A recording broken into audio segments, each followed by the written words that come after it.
YouTube internet, backed by popular demand after an incredible outcry, after my silence, the thousands and millions of people clamoring to hear what I have to say. Not much to say. Not much to say these days, because we all know. I've not posted much because my my conclusion is, after everything that is said and done, more is said than done, and we all know. So stop doubting. That's kind of like how I feel. We all know. Stop doubting. Doesn't mean to say we don't enjoy entertaining each other. I think this is basically what everything is. When we think in terms of, I think in terms of having insights, understanding, a depth of feeling about stuff, and it's entertaining. So a lot of stuff is going on, always. There's lots going on out there, and relatively speaking, very little going on in there. So stop doubting, because we all know. That's how I feel. I could go on about things that I think about, especially when it comes to expressing myself in terms of the work that I produce. Not to say that I understand what it means, both personally and in a bigger context, because I always see myself and the way I work as connecting to something that feels to me to be an issue, not just for myself, but others as well. This is what I think it means when there is a connection to something greater. And I don't need to go as far as invoking deities. I think this is an error, primarily to see the mystery that we exist in terms of deity. Actually, I haven't really reflected on this. I just wanted to say we all know and stop doubting. But since I've brought up the topic for myself about deity, there is some beautiful, gentle, sincere, honest insights that have been imparted that I take to heart deeply. And one of them I repeat quite often, which is the quotation from one of the Gospels where Jesus says, "The kingdom of heaven is within." So what if you want to analyze this even as a sentence, the notion that God, the God thing, the deity thing, is actually an inner experience rather than an external experience, seems to be in play here. This is something that is kind of self-evident. I don't know why I even have to say it. For if there is an acceptance of this idea that the kingdom of heaven is something that is within. And in one of my last videos, I was talking about chasing snowflakes, which is fundamentally, it's a contradiction that is not mutually exclusive to our existence in a reality, but it is something that I interpret as having to be dealt with primarily. In other words, that feeling of an inner world needs to be dealt with primarily. You can't exclude what appears to be the external world, but there is a proclivity amongst humanity, I include myself, to see things happening out there. It's sort of like somebody else's fault. It's somebody else doing what they're doing is really to blame for everything.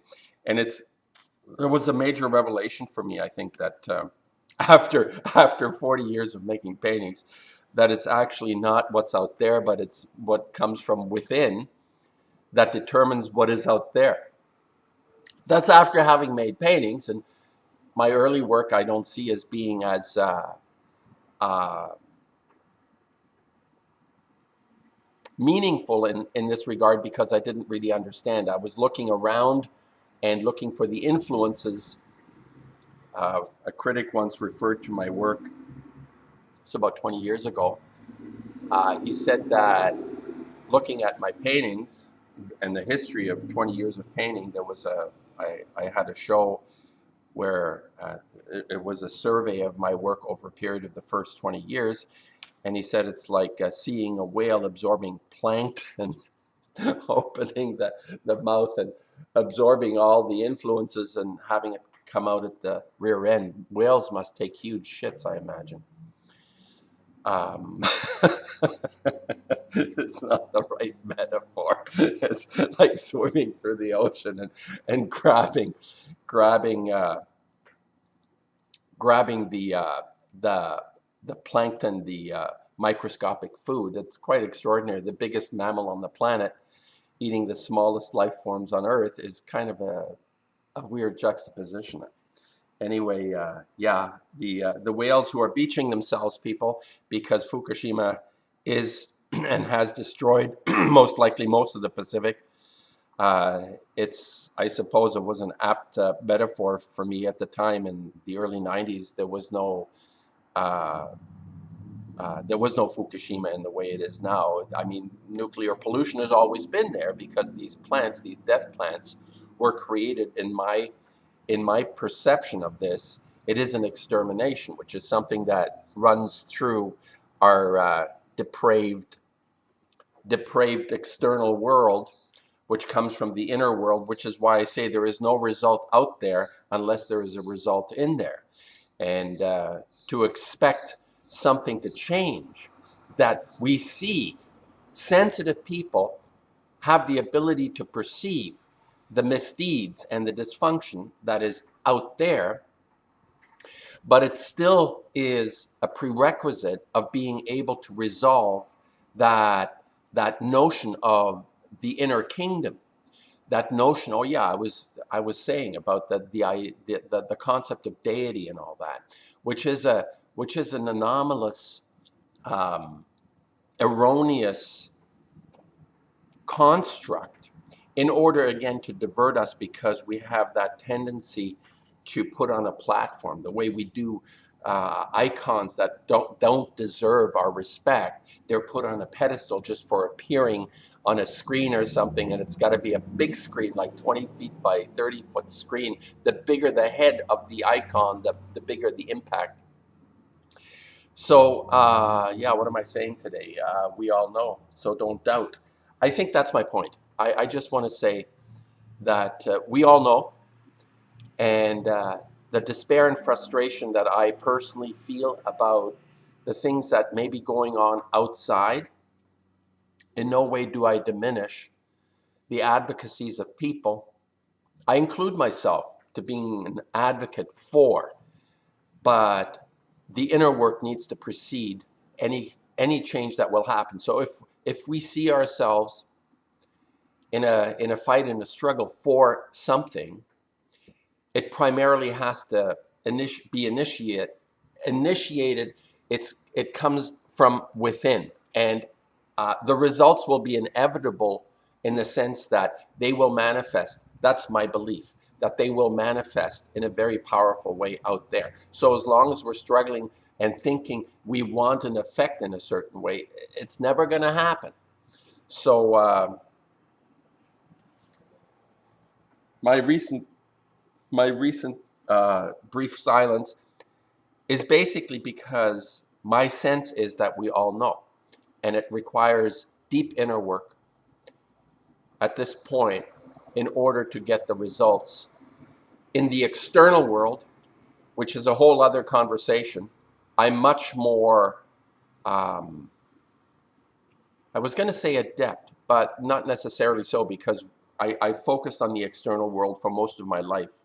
Like, probably 50 years of my life has been focused on the external world in a conscious sense. But there is much more of a realization within myself that the real work happens internally, which will affect the world out there. And whatever that world out there is, whether we're in a simulation or some construct or some kind of artificial environment, like the fish in a fishbowl who don't know they're swimming in water. You ask the fish, what is water? They're going to scratch their head, that kind of feeling. That the only thing that in my entire cumulative wisdom, this is the point that I've come to, and that is, there is a curious rightness to things. And you can go look at this scientifically in what is considered to be beauty or elegance, even within the format and the construction of mathematics or theory, physical theory, theoretical science, theoretical physics. All those things seem to have this notion about a beauty or an elegance within something. I would prefer to call it a rightness, which appears in our fundamental ability to observe and perceive. There is a rightness in things. And the highest part of this rightness is in relation to action and what I consider conscience. So once this element becomes active in us, it may be in small ways, and some people who are tremendous as human beings, it becomes everything, literally everything, to be part of a rightness continuously. We tell ourselves, yes, I take care of my body, I exercise, I eat well. All of those things are part of the rightness. But the highest aspect of this rightness is our connection to the thing that is within. Part of this mystery is to be connected to conscience. I thought about this like, it's so obvious, right? It's like a person will say, well, yeah, of course. Yeah, it's like moral compass and all that. Yeah, well, it's even more than a moral compass, because this moral compass suggests a sense of rules around things. There are no rules in rightness. It's either right or wrong. It's like, it's like that, again, I'll invoke Genesis biblical exegesis, my analysis of something in the Bible, which is crucial, and that is the tree of the knowledge of good and evil. And good and evil is a way of saying rightness. I don't see it as like satanic and holy, or it's like a rightness. The tree of the knowledge of rightness is something that is the highest aspect. And how does this relate to, if we are in some curious, manipulated, artificial simulation? I mean, things hurt. And people will say, how can you even consider or entertain the idea of this not being real? Well, my sense of self, I have been so surprised by things that I no longer exclude possibilities. Everything is on the table when it comes to a thought, and no one should be ridiculed or harassed or judged for thinking a certain way. You're allowed to think whatever it is. It's when we transition into action, and this is where something counts and makes whatever it is that we're experiencing, whether it's what is considered to be artificial, it becomes real when this part of us is invoked. That's I think I sort of, this is like we all know, so don't doubt. This is, I think, something we all know, but tend to, I think we dismiss it because it's not sexy, or it's sort of so mundane and obvious. But somebody's got to say it to the huge crowds of people who are waiting for me to say or think something again. And I'm not saying this lightly. I feel this is important, even to be able to say something that is considered to be rather insignificant, but quite on the contrary.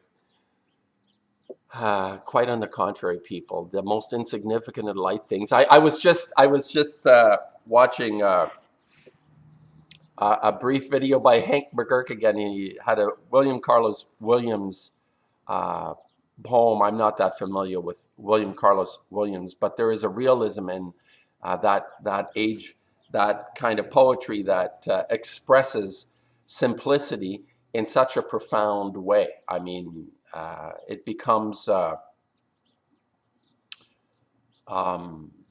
yeah, it's an anomaly again to be able to communicate something in such a, I think there's an elegance there.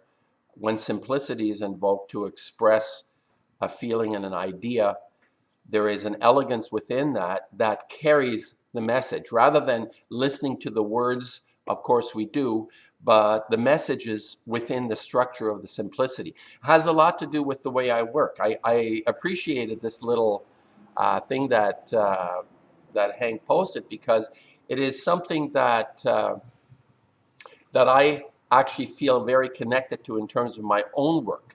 A very simple transmission. How do we communicate something of value? And it doesn't have to be complex and convoluted, and the mysteries of the universe are so complex they're not understandable. We all know, so stop doubting.